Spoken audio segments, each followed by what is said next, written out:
Hello everyone, आप सभी का स्वागत है मेरे यूट्यूब चैनल में। देखो यार, आज हम बात करने जा रहे हैं इंडियाना जोन्स पार्ट 3 मूवी की, जो 1989 में रिलीज़ हुई थी। एक्चुअली इसके ऊपर मैं पार्ट 1 और पार्ट 2 की वीडियो ऑलरेडी बना चुका हूँ, लेकिन इसके पार्ट 3 की वीडियो में मुझे इसी वजह से देर लगी थी क्योंकि मैं काफ़ी सारी सीरीज़ और काफ़ी सारी मूवीज़ को वॉच कर रहा था, जिसकी वजह से इसके पार्ट 3 के ऊपर वीडियो बनाना मैं शायद से भूल सा गया था। लेकिन मैंने अभी जस्ट इसका पार्ट 3 ख़त्म किया है, जहाँ पर मैं आप सभी को इस कहानी के बारे में बताने वाला हूँ। एक्चुअली आप सभी को इंडियाना जोन्स के सारे पार्ट्स को एक बार तो भी वॉच कर लेना चाहिए, क्योंकि इसके सारे पार्ट्स सीरियसली काफ़ी ज़्यादा अनोखे है और उसे असर इसमें काफ़ी सारा एडवेंचर है जो आप सभी को सही में काफ़ी ज़्यादा पसंद आएगा। अब यहाँ पर इंडियाना जोन्स की कम से कम 4 फिल्म्स अभी तक रिलीज हो चुकी है, लेकिन इसकी एक 5th फिल्म भी अभी रिलीज होने वाली है। मतलब कुछ सोर्सेस का ये कहना है कि इसकी जो 5वीं फिल्म है वो शायद 2022 में रिलीज होगी, लेकिन वो कब तक आएगी इसके बारे में कोई आइडिया नहीं है। लेकिन ये काफ़ी सारे सोर्सेस ने ये दावा किया है कि शायद से इसकी जो 5वीं फिल्म है ये इंडियाना जोन्स की आखिरी फिल्म होने वाली है। तो फिर यार ये काफ़ी ज़्यादा स्पेशल मौका होगा। इसी वजह से मैं आप सभी को यही अनुरोध करूंगा कि सबसे पहले आप इंडियाना जोन्स की एक कंप्लीट सीरीज को देख लीजिएगा, और अगर आप इसकी स्टोरी ही जानना चाहते हो तो आपको डिस्क्रिप्शन में 2 लिंक्स मिलेगी, जिसमें पहली लिंक आपको पार्ट 1 वाली वीडियो में लेकर जाएगी जो मैंने एक्सप्लेन किया था, और दूसरी लिंक इसके पार्ट 2 वाली वीडियो पे लेकर जाएगी। अब यहाँ पर मैं आपको इसके पार्ट 3 की कहानी अभी एक्सप्लेन कर देता हूँ, तो वीडियो को एंड तक देखते रहिएगा ताकि आप इस कंप्लीट स्टोरी को समझ सके। और उसके साथ वीडियो को लाइक करें और चैनल को सब्सक्राइब भी कर दीजिएगा, और उस बेल आइकन को ज़रूर दबाइएगा, क्योंकि मैं ऐसी ही मूवीज़ और वेब सीरीज़ के रिलेटेड वीडियोस आपके सामने रखता रहता हूँ। So without wasting any time let's start this video. तो इस कंप्लीट स्टोरी की शुरुआत में हम छोटे इंडियाना को देखते हैं, जो अपने दोस्तों के साथ एक ट्रिप में गया था। मतलब पास ही के गाँव में एक ट्रिप गया था, जहाँ पर उस ट्रिप के दौरान इंडियाना अपने एक दोस्त मार्कस के साथ एक गुफा के अंदर जाता है, जहाँ पर उस गुफा के अंदर ऑलरेडी कुछ लोग खुदाई वगैरह कर रहे थे, जो एक्चुअली एक बहुत बड़े बिजनेसमैन के लिए काम किया करते थे। अब यहाँ पर इस खुदाई के दौरान उन लोगों को एक जीसस क्राइस्ट की डंडी दिखती है, जो एक्चुअली काफ़ी ज़्यादा अनोखी डंडी थी और उसके साथ वो सोने की बनी थी। अब यहाँ पर इंडियाना जो था वो अपने दोस्त मार्कस के साथ इसी गुफा के अंदर जाता है, जहाँ पर वो उस डंडी को जब दूर से देखता है तब उसे ये बात पता चलती है कि एक एंटिक पीस है, और अगर इसे म्यूजियम में दिया जाए तो हमें काफ़ी सारी तारीफें मिलेगी, जिसकी वजह से वो ये डिसाइड करता है कि वो उसे म्यूजियम तक पहुंचाएगा। जिसकी वजह से वो मार्कस से ये कहता है कि तुम जल्दी से जल्दी शेरिफ को बोल दो, ताकि शेरिफ जो है वो इस डंडी को अपने साथ लेकर जाए और इसे म्यूजियम में रख दे। जहाँ पर मार्कस जो था वो वहाँ से कैसे तो भी कर निकल जाता है और शेरिफ के पास जाने के लिए जाता है, और तब इंडियाना जो था वो उस डंडी को चुराने की कोशिश करता है। जहाँ पर वो उसे चुराने के बाद वहाँ से भागने की फिराक में था, लेकिन तब तक उस बिजनेसमैन के जो लोग थे वो उसे ढूंढ लेते हैं, जिसके बाद वो लोग इंडियाना का पीछा करते हैं और इंडियाना जो था वो उन्हें भगाने लगता है। जहाँ पर इंडियाना कैसे तो भी कर बच निकलता है और अपने घर की तरफ जाता है, जहाँ पर वो अपने फादर को ये चीज़ दिखाना चाहता था, लेकिन तब उसके फादर किसी और ही रिसर्च में डूबे हुए थे। जहाँ पर मार्कस जो था वो इंडियाना के घर के अंदर शेरिफ को लेकर आता है, और तब इंडियाना ये डंडी शेरिफ को सौंप देता है, जहाँ पर शेरिफ उससे ये कहता है कि ये जो प्रॉपर्टी है ये किसी और के बिलोंगिंग है, जिसकी वजह से हम इसे म्यूजियम में नहीं रखवा सकते, और ये प्रॉपर्टी और किसी की नहीं बल्कि उस बिजनेसमैन की ही थी। जहाँ पर हम ये देखते हैं कि उस बिजनेसमैन के ग्रुप में काम करने वाला एक शख्स इंडियाना के पास आता है और कहता है कि बच्चे, तुम्हारे अंदर सीरियसली काफ़ी ज़्यादा हिम्मत है, लेकिन अभी तुम्हारी एज काफ़ी कम है, जिसकी वजह से तुम्हारी ये हिम्मत बचा के रखना, क्योंकि आगे तुम्हें इसी हिम्मत की सबसे ज़्यादा ज़रूरत पड़ने वाली है। और इतना ही कह के वो इंडियाना को एक टोपी पहना देता है और वहाँ से चले जाता है। अब कहानी यही से ही 1938 में शिफ्ट होती है, जहाँ पर हम ये देखते हैं कि इंडियाना वापस उसी जीसस क्राइस्ट की डंडी को चुराता है, और तब उस डंडी को चुराने के बाद वो उस बिजनेसमैन को भी ख़त्म कर देता है, और उस बिजनेसमैन को ख़त्म करने के बाद वो इस डंडी को म्यूजियम तक पहुंचाता है, जिसकी वजह से इंडियाना का नाम पेपर में आ चुका था, और तब इंडियाना एक फेमस सेलिब्रिटी बन चुका था और एक सबसे फेमस आर्कियोलॉजिस्ट बन चुका था।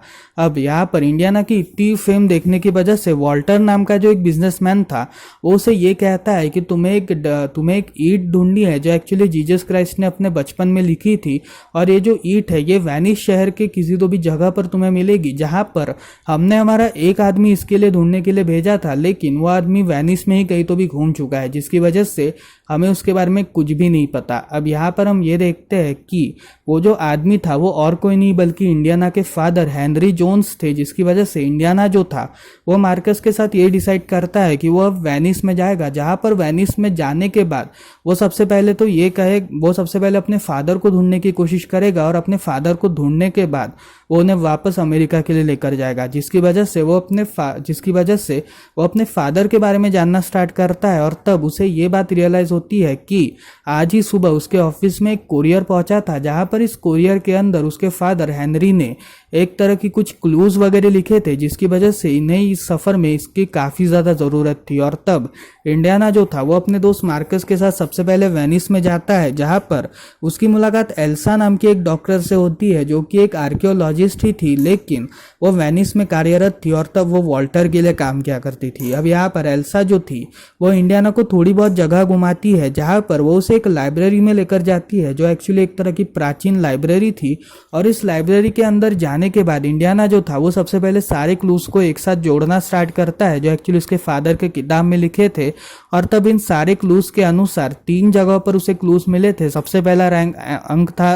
रोमन भाषा में 3, दूसरा जो नंबर था वो 7 था और तीसरा जो नंबर था वो 10 था। अब यहाँ पर इंडियाना और उसे असद मार्कस और एल्सा इन तीनों को 3 और 7 ये दोनों अंक तो मिल चुके थे, लेकिन 10th अंक उन्हें ढूंढना था, जिसकी वजह से इंडियाना जो था वो उसे ढूंढने की कोशिश करता है। लेकिन तभी उसे ये रियलाइज होता है कि जिस जमीन पे वो खड़ा है वो एक्चुअली एक तरह का 10 ही है, जिसकी वजह से इंडियाना एल्सा के साथ मिलकर उसी 10 वाली जगह पर एक बहुत बड़ा होल करता है, जहां पर उस होल को करने के बाद एल्सा और इंडियाना ये दोनों अंदर चले जाते हैं। और तब इंडियाना मार्कस से ये कहता है कि तुम और भी इस क्लूज को पहचानने का काम करो और उसे असर यहाँ पर नजर रखो, तब तक मैं इस पूरी चीज को देखने की कोशिश करता हूँ। अब यहाँ पर इंडियाना और एल्सा ये दोनों जो थे ये उस 10 के अंदर वाले बंकर के अंदर जाते हैं, जहाँ पर उस बंकर के अंदर जाने के बाद उन्हें सबसे पहले तो सारे चूहे वगैरह दिखते हैं। और तब वो और थोड़ा गहराई में जाने के बाद उन्हें ये एहसास होता है कि इस बंकर के अंदर काफी सारा पेट्रोलियम है, जिसकी वजह से उस पेट्रोलियम का यूज करके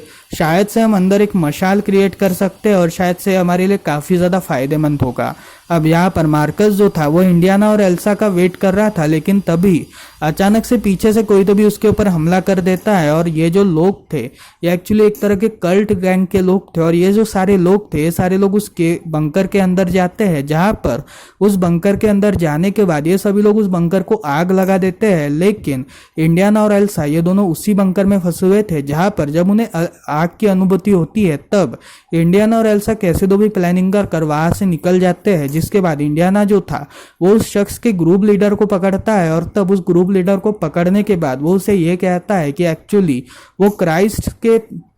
प्रजाति से बिलोंग करता है और वो नहीं चाहता कि इंडियाना इस कंप्लीट ईट को खोज निकाले, क्योंकि ये क्राइस्ट की देनगी है और अगर उसने ऐसा किया तो बहुत बड़ी गड़बड़ हो जाएगी। जिसकी वजह से वो हर एक बंदे को रोकने का काम करते हैं ताकि वो उन्हें चैलेंजेस बता सके, और ये कम से कम 3 चैलेंजेस का काम है, जहां पर इन चैलेंजेस को पूरा करने वाला ही इस ईट तक पहुंच सकता है। जिसके बाद हम ये देखते हैं कि इंडियाना और मार्कस एक साथ जब रात के समय में अपने रूम में रुके थे, तब इंडियाना जो था वो इस कंप्लीट मैप को वापस देखना स्टार्ट करता है, जहां पर मार्कस जो था वो उसे कुछ चीजें बताता है, और इस मैप को रीड करते वक्त उसे ये बताता है कि एक्चुअली जो मैप है ये अलेक्जेंड्रिया नाम की एक जगह का मैप है, जो एक्चुअली जर्मन में पाई जाती है, जिसकी वजह से हम सभी को इसके लिए जर्मनी में जाना पड़ेगा। और तब इंडियाना जो था वो एल्सा को ये बात बताता है, जिसके बाद एल्सा काफी ज्यादा खुश हो जाती है और तब वो इंडियाना को गले लगा लेती है। जिसके बाद हम ये देखते हैं कि ये जो तीनों लोग थे ये तीनों लोग जर्मनी के लिए रवाना हो जाते हैं, जहां पर जर्मनी के लिए रवाना होने से पहले ये वहां पर एक जगह पर रुकते हैं, जहां पर इस जगह के अंदर जगह पे रुकने के बाद इन दोनों को किडनैप कर लिया जाता है, क्योंकि मार्कस जो था वो एक्चुअली पहले ही निकल चुका था, क्योंकि इंडियाना ने उससे ये कहा था कि तुम ही इस पूरी जगह को खोज सकते हो, क्योंकि मार्कस को लोकल्स की काफी सारी जानकारी थी, जिसकी वजह से वो ये चाहता था कि मार्कस अलेक्जेंड्रिया को खोज निकाले, ताकि अलेक्जेंड्रिया को खोज निकालने के बाद वो इस सीट को कम्प्लीटली अपने पास रख ले और इसी के साथ साथ वो यहाँ से निकल ले। जिसके बाद हम ये देखते हैं कि इंडियाना और एल्सा ये दोनों जो थे ये दोनों अपने फादर यानी इंडियाना के फादर को खोजने के लिए निकले थे, जहां पर ये एक बिल्डिंग में जाते हैं और तब इस बिल्डिंग के अंदर उन्हें काफ़ी सारे नाजी सोल्जर्स दिखते हैं जो एक्चुअली वर्ल्ड वॉर 2 की प्लानिंग कर रहे थे। अब यहाँ पर हम ये देखते हैं कि इंडियाना और उसके साथ एल्सा ये दोनों जो थे ये दोनों एक कमरे में चले जाते हैं, जहाँ पर इस कमरे में जाने के बाद उन्हें ये पता चलता है कि इसके ऊपर वाले फ्लोर पर इंडियाना के फादर हो सकते हैं, जिसकी वजह से इंडियाना जो था वो वहाँ पर एक रस्सी बंधवा कर उस 3rd फ्लोर के ऊपर चले जाता है। जिसके बाद इंडियाना अपने फादर से मिलता है और तब इंडियाना के जो फादर थे वो उसे सारी बातें बताते हैं कि एक्चुअली ये सब उसने उसको इसी वजह से बुलाया था क्योंकि वो चाहता था कि इस ईंट को खोज निकालने के बाद वो इसकी पावर्स को पहचाने। एक्चुअली इस ईंट को खोज निकालने के बाद एक बहुत बड़ी पावर तुम्हारे हाथों में आ जाती है, जिसकी वजह से तुम इमोरलिटी के और भी ज़्यादा करीब हो जाते हो, यानी तुम्हें कोई भी कभी भी कुछ भी चोट नहीं लग सकती और उसके साथ साथ तुम हमेशा हमेशा के लिए अमर बन जाओगे। जिसकी वजह से वो ये ईंट काफ़ी टाइम से चाहते थे और तब उन्होंने इस बिजनेसमैन की रिक्वेस्ट इसी वजह से एक्सेप्ट करी। एक्चुअली वो इस पूरे रिसर्च में कम से कम 20 से 30 सालों से इन्वॉल्व थे। मतलब जो हमने बचपन में देखा था कि इंडियाना के जो फादर जिस सब्जेक्ट पर रिसर्च कर रहे थे वो और कोई नहीं बल्कि इसी ईंट के विषय पर वो रिसर्च कर रहे थे। अब यहाँ पर हम ये देखते हैं कि इंडियाना और उसके जो फादर थे वो इस जगह से निकलने के लिए निकले थे, लेकिन तब तक वहाँ पर नाजी सोल्जर्स आ जाते हैं जिन्होंने एलिसा को पकड़ रखा था और तब वो ये कहते हैं कि तुम अगर हमारे साथ कोऑपरेट करोगे तभी हम इसे छोड़ने की कोशिश करेंगे। जहाँ पर इंडियाना के फादर इंडियाना को ये बताते हैं कि इस लड़की को मरने दो क्योंकि ये लड़की भी इन्हीं के साथ मिली हुई है, लेकिन इंडियाना को उसके फादर के ऊपर भरोसा नहीं था, जिसकी वजह से वो उस लड़की को बचाने की कोशिश करते हैं। और तब एल्सा जो थी वो ये कहती है कि तुम्हें तुम्हारे फादर की एक बार तो भी सुननी चाहिए थी। जिसके बाद इंडियाना और उसके फादर इन दोनों को बेहोश किया जाता है और इन दोनों को 2 चेयर्स में बांधा जाता है। जिसके बाद हम ये देखते हैं कि ये सभी लोग ये प्लान करते हैं कि आज के रात में बर्लिन में एक बहुत बड़ा समारोह होने वाला है, जहां पर इस समारोह में हिटलर भी शामिल होंगे, जिसकी वजह से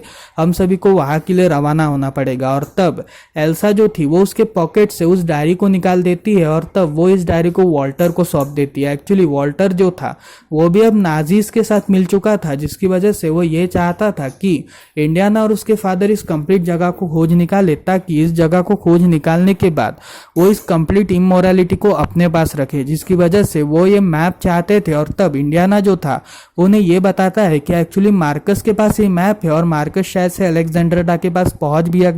भी गया होगा, क्योंकि उसको इस लोकल्स के बारे में काफ़ी सारी जानकारी और उसके साथ काफ़ी सारे उसके लोकल दोस्त हैं, जिसकी वजह से वो उनकी सहायता से शायद से अलेक्जेंड्रा तक पहुंच भी गया होगा। अब यहाँ पर मार्कस जो था वो सैला नाम के एक शख्स से मिलता है जो एक्चुअली जर्मनी के एक छोटे से गांव में काम करता था और काफ़ी टाइम से वो इंडियाना और उसके साथ इन सभी का दोस्त था। जहां पर वो मार्कस को खोज निकालने के बाद वो उसे उस जगह से निकालना चाहता था, क्योंकि नाजी सोल्जर्स जो थे वो मार्कस की खोज में थे। और तब सैला जो था वो मार्कस की मदद करके उसे उस जगह से निकलवाता है, जिसके बाद वो उसे अलेक्जेंड्रा के लिए रवाना कर देता है। अब यहाँ पर इंडियाना और उसके जो फादर थे ये दोनों उस बिल्डिंग में फंसे हुए थे, जहाँ पर ये दोनों अपने आप से निकलने की कोशिश कर रहे थे, लेकिन इंडियाना और उसके साथ उसके फादर निकल ही नहीं पा रहे थे। जिसकी वजह से इंडियाना को ये आइडिया आता है कि अगर इस रस्सी को आग से जलाया जाए तो काफ़ी ज़्यादा अच्छा होगा, जिसकी वजह से वो अपने फादर से कहकर अपनी जेब से लाइटर निकलवाते हैं। और तब उस लाइटर से जब इंडियाना के फादर उस रस्सी को जलाने की कोशिश कर रहे थे तभी वो लाइटर उनके हाथ से छूट जाता है और उस पूरे रूम में आग लग जाती है। जिसके बाद इंडियाना और उसके जो फादर थे वो काफ़ी ज़्यादा स्ट्रगल करते हैं और इसी स्ट्रगल के बीच में वो एक लीवर दबाते हैं, जहाँ पर इस बटन को दबाने से ही उनकी मुलाकात नाजी सोल्जर्स से होती है। लेकिन नाजी सोल्जर्स उन्हें देख नहीं पाते क्योंकि वो अपने ही काम में काफ़ी ज़्यादा बिजी थे। अब यहाँ पर इंडियाना को एक मौका मिल चुका था, जिसकी वजह से वो इस रस्सी को खोलने में सक्सेसफुल हो गया था, लेकिन उसने वापस वही बटन दबाने की वजह से अब नाजी सोल्जर्स उसे देख पाते हैं। और तब नाजी सोल्जर्स जब उसे देखते हैं तब वो इंडियाना और उसके फादर को मारने की कोशिश कर रहे थे, लेकिन तब तक इंडियाना और उसके फादर वहाँ से भाग चुके थे। जिसके बाद इंडियाना और उसके फादर एक गाड़ी को लेकर वहाँ से भागने की फिराक में थे और वहाँ से भागने के बाद इंडियाना और उसके फादर थोड़े दूर चले गए थे और उनके पीछे जो नाजी सोल्जर्स उनका पीछा कर रहे थे वो सब भी वहाँ से भाग चुके थे, जिसकी वजह से अब इन्हें कोई भी तकलीफ नहीं थी। जिसके बाद इंडियाना के जो फादर थे वो एक वो बॉर्डर की तरफ आते हैं जहाँ से ये गांव खत्म होने वाला था। और तब इंडियाना के फादर इंडियाना से ये कहते हैं कि हमें जल्दी से जल्दी बर्लिन तक पहुंचना पड़ेगा, क्योंकि कि बर्लिन में मेरी वो किताब है और उस किताब में ऐसे ऐसे क्लूज है जिसके बारे में तुम्हें पता होना चाहिए, जिसकी वजह से इंडियाना और उसके फादर सबसे पहले बर्लिन के लिए निकलते हैं, जहां पर बर्लिन में ही उसकी मुलाकात एल्सा से होती है। और तब एल्सा जो थी वो ये कहती है कि एक्चुअली ये मैंने अपने लिए नहीं कर रही हूँ, बल्कि मैं हमारे जीने के लिए कर रही हूँ, जिसकी वजह से अगर तुम मुझे बुरा मान रहे हो तो मुझे बिल्कुल भी बुरा मत समझना। लेकिन इंडियाना जो था वो उससे किताब ले लेता है और उससे किताब लेने के बाद वो वहां से निकलने की फिराक में था, जहां पर वो अगली सुबह अपने फादर के साथ वहां से निकलता है और अपने फादर के साथ निकलने से पहले ही यानी एयरपोर्ट पर ही नाजी सोल्जर्स जो थे वो पूरे एयरपोर्ट की चेकिंग करवाते हैं, जहां पर इंडियाना जो था वो एक टीसी का भेस बना लेता है और उस टीसी के भेस को बनाने के बाद वो उस सोल्जर्स को ख़त्म कर देता है और उस सोल्जर्स को मारने के बाद वो प्लेन में चढ़ जाता है, जिसकी वजह से उसके फादर और वो ये दोनों सेफ हो चुके थे और ये दोनों अलेक्जेंड्रिया के लिए निकलते हैं। लेकिन तभी इन्हें ये बात पता चलती है कि ये जो प्लेन है ये अभी डाइवर्शन में जा रहा है, मतलब वापस जर्मनी की ओर जा रहा है, जिसकी वजह से इंडियाना और उसके फादर जो थे वो एक दूसरा प्लेन जो एक्चुअली उन दिनों प्लेन्स के ऊपर एक और छोटा सा प्लेन लगाया करते थे फॉर एक्स्ट्रा पर्पसेस, जहां पर इंडियाना और उसके फादर उस प्लेन को पकड़कर वहां से निकलने की फिराक में थे। लेकिन जर्मनी के जो सोल्जर्स थे वो उन्हें वापस पीछा कर रहे थे, जिसकी वजह से इंडियाना और उसके फादर उन सोल्जर्स से भी लड़ते हैं और उन सोल्जर्स के पूरे प्लेन को उड़ा देते हैं। जिसके बाद इंडियाना और उसके जो फादर थे ये दोनों एक गाड़ी को पकड़ते हैं, मतलब एक गाड़ी को चुरा कर वहां से भागने की कोशिश करते हैं, जहां पर उनकी मुलाकात सैला से होती है। और तब सैला, इंडियाना और हेनरी ये तीनों लोग जो थे ये अलेक्जेंड्रिया के लिए निकल जाते हैं। अब यहाँ पर अलेक्जेंड्रिया पहुंचने के बाद इंडियाना मार्कस से मिलता है जो एक्चुअली किडनैप्ड हो चुका था। और तब वॉल्टर जो था वो इंडियाना से ये कहता है कि तुम अब इस क्लूज को खोज निकालोगे, क्योंकि मैंने अपने 2 सोल्जर्स को ऑलरेडी इस क्लूज के ढूंढने के लिए गवा दिया है, इसी वजह से मैं चाहता हूँ कि तुम इस क्लूज को खोज निकालो। जहाँ पर इंडियाना जो थे वो अपने फादर की किताब का यूज करके इन सारे क्लूज को सॉल्व करना स्टार्ट करते हैं, जहाँ पर इन क्लूज को पढ़ते वक्त उन्हें ये बात पता चलती है कि इस पूरे संग्राम को पार करने के लिए उन्हें कम से कम 3 लेवल्स को पार करना पड़ेगा, जिसमें पहली जो लेवल है उसमें किसी की भी गर्दन कट सकती है, इसी वजह से उस लेवल से बचना पड़ेगा। सेकंड लेवल में हमें गॉड के अक्षर को बनाना था, जो लैटिन में जो अक्षर गॉड का बनता है उसे हमें बनाना था। और तीसरे लेवल में एक इनविजिबल पुल बनाना था जिसमें हमारी इच्छा और आकांक्षा होनी चाहिए। अब यहाँ पर इसको पूरा करने के लिए वॉल्टर जो थे वो इंडियाना के फादर को एक गोली मार देते हैं, ताकि इंडियाना अपने फादर को बचाने के लिए इस कंप्लीट चैलेंजेस को कर सके, जिसकी वजह से इंडियाना जो था वो अपने फादर को बचाने के लिए चैलेंज में कूद जाता है, जहां पर वो पहले चैलेंज को पार कर लेता है और दूसरे चैलेंज को पार करते वक्त उसे थोड़ी सी परेशानियां होती है, लेकिन वो दूसरे चैलेंज को भी पार कर लेता है। और तीसरा जो चैलेंज था उन्हें एक इनविजिबल पुल के ऊपर चढ़ना था, जो कम से कम एक बहुत बड़ी खाई के ऊपर बनने वाला था। और तब वो अपने फादर के बारे में सोचकर एक तीसरा पुल भी बना लेते हैं, जहां पर उन तीनों लेवल्स को पार करने के बाद इंडियाना जो थे वो एक जगह पर पहुंचते हैं, जहां पर उनकी मुलाकात एक सोल्जर से होती है। और तब वो जो सोल्जर था वो उन्हें ये बताता है कि वो कम से कम 200 साल से यहाँ पर रुका हुआ है, जहां पर जब भी कोई एक वर्दी मैन यहाँ पर आएगा तब उस वर्दी मैन को वो ये जिम्मा सौंप देंगे, जिसकी वजह से इंडियाना जो है वो एक तरह का मिसाल है। और तब वो इंडियाना को अपनी तलवार सौंप कर ये कहता है कि अब तुम ही इसकी रक्षा कर सकते हो। अब यहाँ पर उसके पीछे पीछे वॉल्टर और एल्सा ये दोनों भी पहुंच जाते हैं। और तब वॉल्टर और एल्सा ये दोनों पहुंचने के बाद वो उस बूढ़े आदमी से ये पूछते हैं कि आखिर वो टाइल कहाँ पे मिलेगी जिसमें ज़्यादातर इमोरलिटी छुपी हुई है। और तब वो बूढ़ा आदमी उन्हें ये बताता है कि उनमें से एक पानी को तुम्हें पीना पड़ेगा, जिसकी वजह से तुम इमोरल बन सकते हो, लेकिन वो पानी तुम्हें पूरी सूझबूझ और उसे साथ पूरी समझदारी के साथ चुनना पड़ेगा। जिसकी वजह से वॉल्टर जो था वो पहले एक कप को उठाता है और उस कप को उठाने के बाद वो उस पानी को पीता है, जहां पर उस पानी को पीने मात्र से ही उसका पूरा शरीर गलने लगता है और वो मर जाता है। और तब वो जो बूढ़ा सोल्जर था वो ये कहता है कि तुमने जल्दबाजी में कर ये निर्णय लिया था, जिसकी वजह से तुम्हारी मौत हुई। और तब जब इंडियाना की बारी आती है तब वो काफी केयरफुली हर एक चीज को देखना स्टार्ट करते हैं, जहां पर वो एक कप को देखते हैं जिसमें काफी सारे लाल रंग के हीरे गड़े हुए थे और उस कप को वो लेकर वो पानी पीते हैं, जिसके बाद वो बूढ़ा सोल्जर ये कहता है कि तुमने काफी समझदारी से हर एक रास्ता चूज किया है, जिसकी वजह से तुम एक इमोरल बन चुके हो। और तब इंडियाना जो थे वो उस पानी को लेकर अपने फादर के घाव पर भी लगा देते हैं, और तब अपने फादर के घाव पर लगाने के बाद उसके फादर फिट एंड फाइन हो चुके थे, और तभी वो जो जगह थी वो भूकंप से फूटना स्टार्ट हो जाती है, जिसके बाद इंडियाना और उसके फादर और उसे ऐसा जो उसके नाजी सोल्जर्स थे